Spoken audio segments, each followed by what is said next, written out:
दोस्तों, अगर आप बीए टेस्ट एग्जाम की तैयारी कर रहे हैं तो ये वीडियो आप सभी के लिए बहुत ही महत्वपूर्ण होने वाला है। आज के इस वीडियो में आप सभी से जो है कि क्रिया, वाच्य, काल, अव्यय तथा क्रिया विशेषण से जो है कि कुछ इंपॉर्टेंट सवाल पूछे जाएंगे और उनके आंसर भी आपको बताए जाएंगे। तो आइए इस वीडियो को आप शुरू करते हैं। आज का आपका पहला प्रश्न हो जाएगा दोस्तों, वह घर पहुंच गया। इस वाक्य में पहुंच गया निम्नलिखित में से किस क्रिया का जो है कि उदाहरण है। आपके पास चार विकल्प मिल जाते हैं। आपको जो विकल्प सही लगेगा नीचे कमेंट करके आप बता सकते हैं। सही आंसर होगा आपका बी, द्विकर्म क्रिया। दूसरा सवाल देखिए, हंसना कैसी क्रिया है। अगर आप लाफिंग करते हैं यानी कि हंसते हैं, वो कैसी क्रिया है आपको बताना है। सही आंसर होगा आपका बी, अकर्मक क्रिया। अगला प्रश्न, गाड़ी चलने लगी, इस वाक्य की क्रिया का रूप बताइए। आप बोलते हैं ना गाड़ी चलने लगी, तो इसमें जो है कि इस वाक्य में क्रिया का रूप आपको बताना है तीसरे का। तो तीसरे का होगा द्विकर्म क्रिया। ऑप्शन नंबर ए आपका करेक्ट होगा। अगला देखिए, निम्न में कौन सी सकर्मक क्रिया है। चौथे का। तो सही आंसर होगा आपका बी, जाना। अगला प्रश्न, निम्नलिखित में कौन सी अकर्मक क्रिया है। पांचवें का। सही आंसर होगा आपका डी, आना। ठीक है। उसके बाद छठा देखेंगे, निम्नलिखित में कौन प्रेरणार्थक क्रिया नहीं है। छठे का। तो छठे का हो जाएगा ए, रहना। आपको जो भी आंसर सही लगेगा दोस्तों नीचे कमेंट करके बताते रहिएगा, ताकि आपका टेस्ट हो सके कितना आप जानते हैं। सातवें का बताइए, वह इधर उधर देख रहा है, इस वाक्य में इधर उधर शब्द कौन सी क्रिया विशेषण है। सातवें का।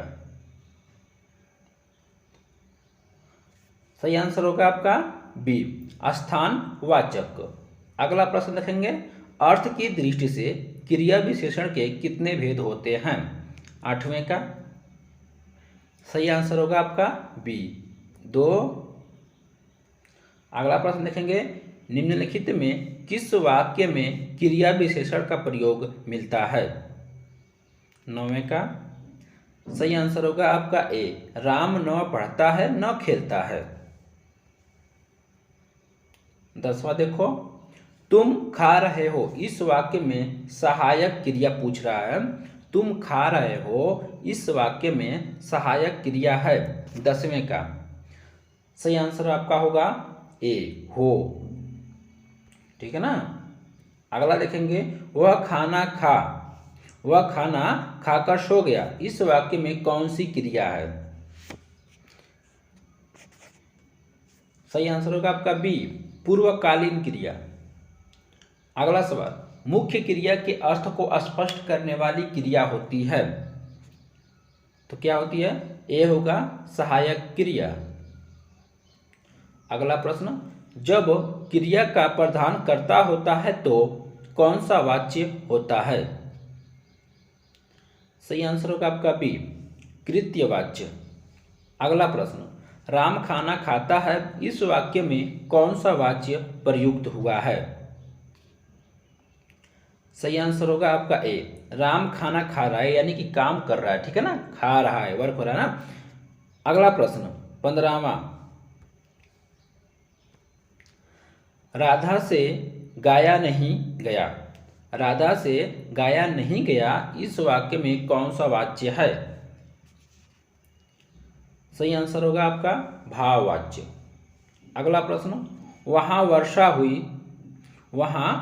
हुई होगी, इस वाक्य में कौन सा काल प्रकट होता है।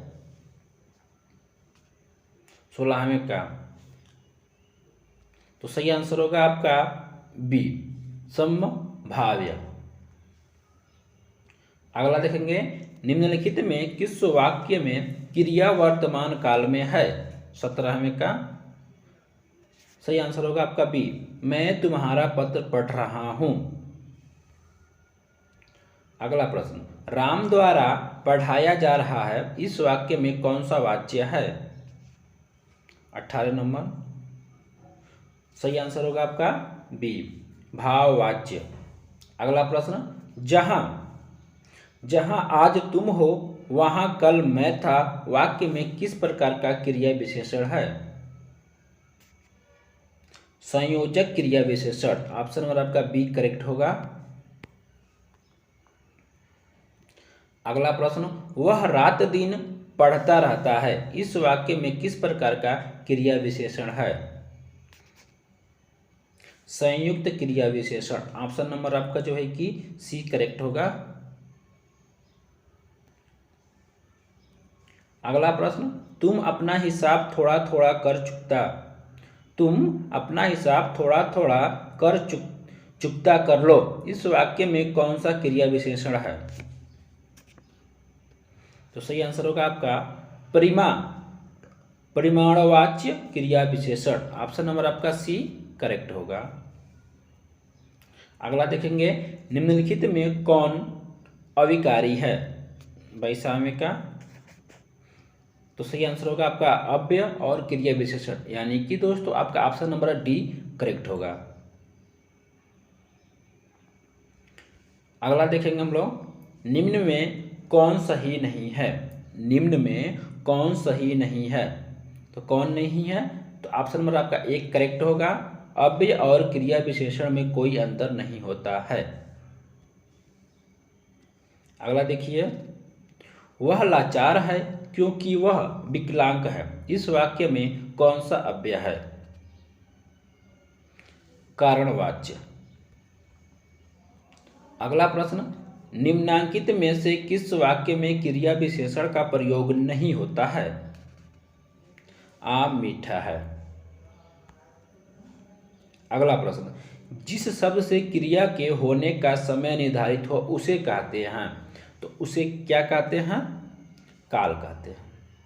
अगला प्रश्न, निम्न में से किस वाक्य में क्रिया विशेषण का जो है कि अशुद्ध प्रयोग हुआ है? होगा आपका ऑप्शन नंबर बी, वह चुपचाप से चला गया। ठीक है। 28, किस वाक्य में क्रिया विशेषण का प्रयोग नहीं है?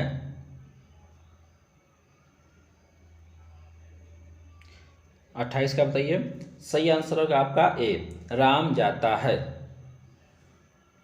अगला प्रश्न, निम्न में से किस वाक्य में क्रिया विशेषण अशुद्ध रूप से प्रयुक्त है?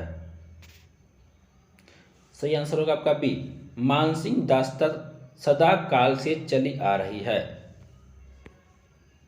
अगला प्रश्न, सीता पानी पीती है, इस वाक्य में वाच्य का कौन सा रूप प्रयुक्त है? क्रमवाच्य। ऑप्शन नंबर आपका सी करेक्ट होगा। अगला प्रश्न, उससे पढ़ा ही नहीं जाता, इस वाक्य में वाच्य का कौन सा रूप प्रयुक्त है? भाववाच्य। चारों विकल्प आप लोग अच्छे से देखिएगा, ठीक है। अगला प्रश्न देखिए, निम्न में से कौन अव्यय का भेद नहीं है? सही आंसर होगा आपका डी, गुणवाच्य अव्यय। अगला प्रश्न, प्रयोग की दृष्टि से क्रिया विशेषण का भेद नहीं है। सही आंसर होगा आपका डी, परिमाणवाच्य क्रिया विशेषण। अगला प्रश्न, रूप की दृष्टि से निम्न में कौन क्रिया विशेषण का भेद नहीं है? सही आंसर होगा आपका डी, साधारण। अगला प्रश्न, थोड़ा धैर्य रखो सब ठीक हो जाएगा, वाक्य में किस प्रकार की क्रिया विशेषण है? परिमाणवाच्य। ऑप्शन नंबर आपका सी करेक्ट होगा। अगला प्रश्न, किस वाक्य में क्रिया भूतकाल में नहीं है? सही आंसर होगा आपका सी, वह पढ़ने वाला है। अगला प्रश्न, निम्न में कौन सा शब्द अविकारी शब्द नहीं है? निम्न में कौन सा शब्द अविकारी नहीं है? 37। सही आंसर होगा आपका ए, हाथी। अगला प्रश्न, इसमें कौन सा तत्कालिक वर्तमान काल का उदाहरण है? वह जा रहा है। ऑप्शन नंबर आपका सी करेक्ट होगा। अगला देखेंगे हम लोग नंबर 39। मोहन उठकर बाहर जाओ, फल ले आओ। इस वाक्य में बाहर किस प्रकार का जो है कि शब्द है? अव्यय। अगला प्रश्न होगा, इस वीडियो का लास्ट क्वेश्चन है 40वां।